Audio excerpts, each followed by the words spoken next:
നമ്മൾ കോതലംകാരൊക്കെ ആണെങ്കിലും നമ്മൾ കോതലത്ത് ടൗണിൽ ചെന്ന് വണ്ടി പാർക്ക് ചെയ്തിട്ട് ഒരു കഞ്ഞിക്കട കയറി കഞ്ഞി കുടിക്കണമെന്ന് വെച്ച് കഴിഞ്ഞാൽ നമുക്ക് നടക്കില്ല.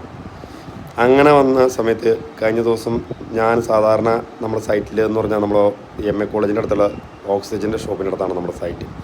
അവിടെ നിന്ന് ഞാൻ എന്തായാലും ടൗണിലേക്ക് പോകാറില്ല. അവിടെ നേരെ MA കോളേജിൻ്റെ താഴെയാണ് കഞ്ഞി കുടിക്കാനായിട്ട് വരാറ്. ഇപ്പോൾ കഴിഞ്ഞ ദിവസം നമ്മൾ പണി ഇച്ചിരി ലേറ്റായിരുന്നു. 2 മണിയായപ്പോൾ നമ്മൾ കഞ്ഞി കുടിക്കാനായിട്ട് നിർത്തി. അങ്ങനെ കഞ്ഞി കുടിക്കാനായിട്ട് പോകുന്ന വഴിക്ക് MA കോളേജിൻ്റെ അവിടെ കഞ്ഞി ഉണ്ടായിരുന്നില്ല കേട്ടോ.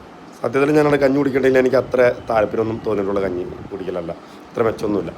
അങ്ങനെ പോരുമ്പോഴാണ് നമ്മൾ മാതൃപ്പള്ളിയിലേക്ക് പോകുന്ന വഴി ഒരു ഹോട്ടലുണ്ട്, ഗ്രീൻലാൻഡ് എന്ന് പറഞ്ഞു. അവിടെ ഒരു ഹോട്ടലിൽ കയറിയിട്ട് ചോറിനാന്ന് പറഞ്ഞത് അന്ന് കഞ്ഞി വേണ്ടാന്ന് പറഞ്ഞത് വരുമ്പോൾ അവിടെയും ചോറ് തീർന്നു, 2 മണിയായല്ലോ.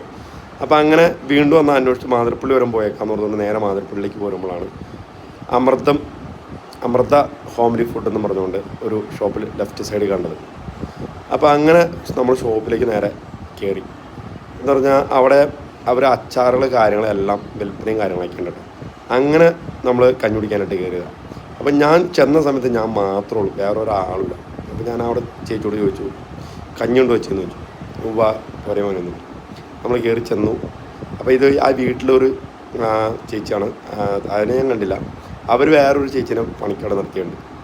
അപ്പോൾ ഈ ഉണ്ടാക്കണ കഞ്ഞി എന്ന് പറഞ്ഞാൽ നല്ല അടിപൊളിയായിട്ടാണ്, നല്ല ടേസ്റ്റോടു കൂടിയാണ് അവർ കഞ്ഞി.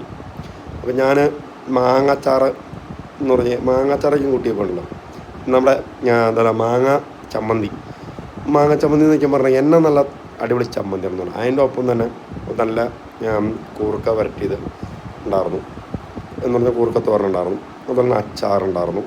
പിന്നെ അതുപോലെ തന്നെ തക്കാളി ചമ്മന്തി വേറെ, പിന്നെ മുളക് വറുത്തത്, പപ്പടം, അതിൻ്റെ കൂടെ നല്ല എരിവോട് കൂടി ഇളക്കിയ നല്ല പച്ചമോര്. ആ പച്ചമോര് കഞ്ഞിയിലേക്ക് ഒഴിച്ചപ്പോൾ തന്നെ നമുക്ക് ഭയങ്കര അധികം സന്തോഷമായി. നല്ല ടേസ്റ്റ് പറഞ്ഞാൽ നല്ല ടേസ്റ്റ്. ഇത്രയും ടേസ്റ്റുള്ള കഞ്ഞി കുടിച്ച് നമ്മൾ അച്ചാർ കൊടുത്ത് പോകുന്നതാണ്. അപ്പം നിങ്ങൾ കോതലംകാരാണ്